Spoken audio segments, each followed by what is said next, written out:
Rachel Rose here talking all things boxing, and we're in Rotherham ahead of the fight in Sheffield this weekend. Rotherham.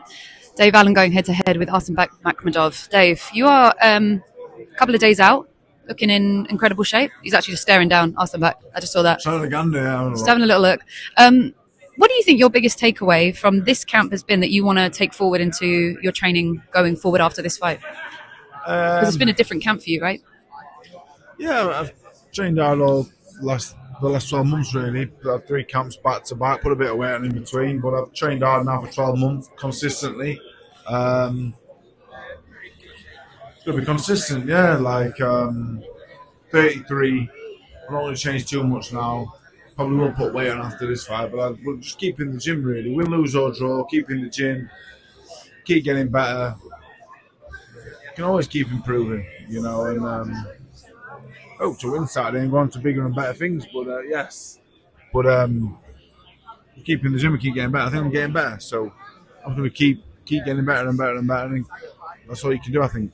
Well, there's talks of this is like the best you've ever been. You're in your peak now, yep. And it kind of like begs the question about age. Like, does it really have a peak point? Yeah, I think so. Yeah, I think for me it's just a case of as a kid I should have been better. I should have been better a couple of years ago, but I didn't have the mentality to bring the best out of myself.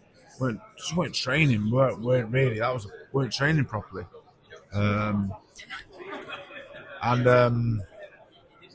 Yeah, just it's mentality really. It's not anything else but mentality.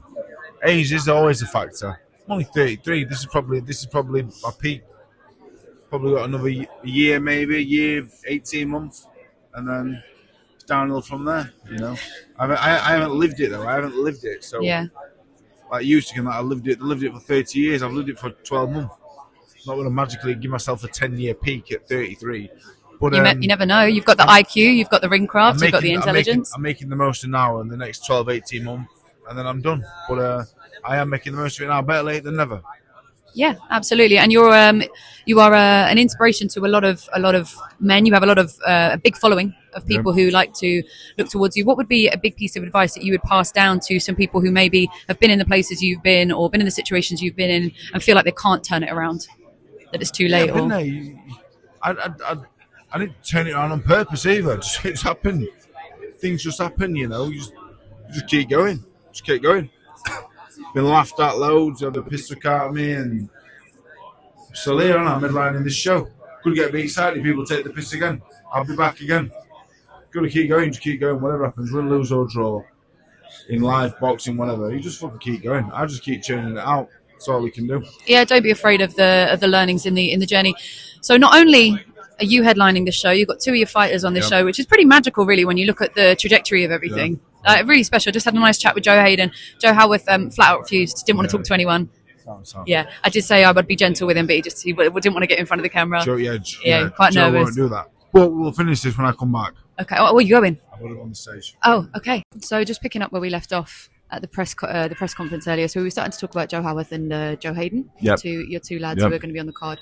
And I did a little video about this on my Instagram about the story, not only of your story, but how this has all come about with 2 of your lads as well. Yeah. I mean, it's quite a special put together. Yeah, I met Joe Hayden. He only had one amateur fight and he lost it, and he packed in really. He was just doing whatever he was doing, and his brother was coming down doing a bit of training with us, and then Joe came. And you know what? He didn't want to box, and I didn't really think much of him, but he just kept turning up. And after about 6 months it worked. He's a fit, he's a really good athlete, semi-pro footballer, and he just kept turning up. And on the quiet, he just got a bit better. I thought, oh, he's actually quite good. He could have probably have an amateur fight now. You fast forward 4 years, he had some amateur fights, won them all.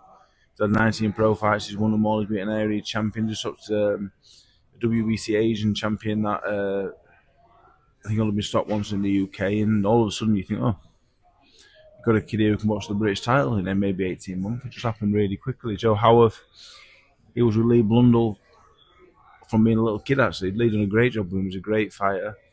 I started managing him, and then he came to train with me, and they're both really good fighters. They can both box for British titles. Winning a British title is very hard. I've never won a British title. I've been boxing forever, so they both can box for British titles, and it's about giving opportunity to people. You have to be able to fight, otherwise you can't give the opportunities to anybody, because what's the point? But when you have kids that deserve the opportunity, because Joe Howarth don't really sell too many tickets, and Joe were a late starter. It's hard, but I'm proud that I can give them these chances. They wouldn't have got them without it, so I'm proud of it, and I think they'll take it both hands, and it'll show there is some rough diamonds out there that just need a chance, I guess. Yeah. How do you feel about? Because obviously, as a coach, you care about your boxers a lot. You care about their well-being, you care about them doing well, you care about supporting them. This is the first time you can't be in the corner with Joe Hayden, Yep. and also because you've got to focus on yourself. Are you going to be able to split the pressure? Are you going to be able to park them after you're going to give them a few words and then go on with the evening? Yeah, I'm about to go train them now. I'm about to go do the last session with them, talking through some stuff. Got Nige and Akib and a few other people there to corner them for me. So I'm not really worried. You've got really experienced, knowledgeable people that are taking over the role in the corner, and doing all the training, and they should be fine. Really, they should be fine. They're in good fights, but they should be winning them. That's how I see it. You have to be blunt. I'm blunt about my own career. I have to be blunt about theirs as well. They should be winning these fights, and if they can't, they're not going to go to where you have aspirations of them going, really. That's the truth. How do you feel about not being able to be there for them? Is it something you can put gutted, down? Yeah, gutted, obviously. Gutted. And Joe Howarth was always going to go on. I've only had 3 fights with him. He's on the corner with other people before. It's all right for him. So I was all right with it. He's a different kid. He wants to just fight everybody. That's how he is. That's his mentality. So wasn't worried. He was on the show from the get go. He got the slot. I get a slot when I box. Now we match. I get a slot when I box and to give one to my fighters, and he was going to have it. But then Leo Tang got injured, and we put Joe Hayden on because he does a lot of tickets, and Eddie was happy to put him on. He did 350 tickets in 10 days. So that was hard. That was a harder choice for me because I always said I'd never let him box when I was in the corner, but he's matured a lot in that time.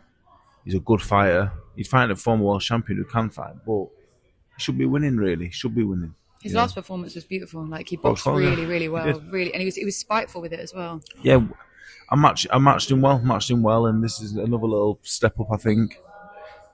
But it's one that he should be taking in his stride, really. He's going to box again, hopefully, 6 weeks tomorrow. So yeah, he's a good fighter now. He should be winning. It's an interesting one because you coach, you manage, you've got your own show coming up in November. So I guess you don't really get downtime when you finish a fight. So you know how a lot of fighters will just go on holiday and they'll go do this. You've got back-to-back things that wait for you. Yeah, I don't like downtime though.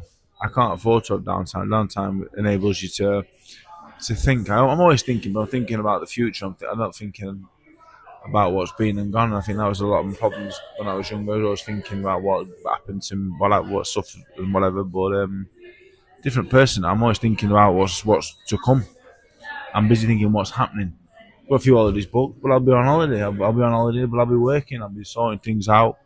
When we go away Friday night till Monday morning, so I'm not missing no training sessions for the lads and that. Boxing's my life, I've got my kids and that, my family, but boxing is my life, really, and sometimes it comes first, and that's a horrible thing to say, but it does. It engrosses you, and to be a success in it, I think it has to be that way sometimes. Absolutely, I think it's a moving sport, and it's a sport that in your in a fighter's position it doesn't last very long, and you're doing also then the groundwork to make sure that there is sustainability and longevity for the career afterwards in boxing as well, which you've been doing for a long time. I want to be involved in boxing. Yeah, I think even if I lost Saturday and never won another fight again, I'd like to think I'm always going to be involved now in some capacity or other, training, managing, punishing, whatever it might be. So yeah, but I knew I needed something after boxing. I've only ever known boxing, so I thought, why not boxing? So I just worked hard to make that my life, really, yeah. Well, Dave, Saturday's coming around fast. It's going to be a very, very, very exciting evening. I think everybody wants you to win. Everyone believes you can win because you've got the full package now, the IQ, the ring craft, the strength, the capability, the stamina, and I wish you all the best. I want, I feel like this is your time. This feels like the stars have aligned for you. Yeah, I think it's a hard fight. I know it's a hard fight. It's a good fight. I've never won at this level. I've never prepared like this. But I've trained really hard. I put everything in. If I got beat, I could look myself in the mirror and say, "Good fighter." Wasn't but they were the best, and I could live with that because I've done my best. I never really knew, so hopefully we do win. But I'm a weird guy. I put myself in a position now where if I don't win, I can live with myself. But I think that's a message to take away for any young boxers coming up, is that if you give it everything, you can come away proud of yourself. Dave, can't wait to see this weekend. Thank you for giving me your time, two-parter in this interview. If you haven't got your ticket for this weekend, shame on you. If it's because you can't get to Sheffield, then www.dazn.com/Rachel Rose. Get involved, watch the fight, because it's going to be an absolutely beautiful one.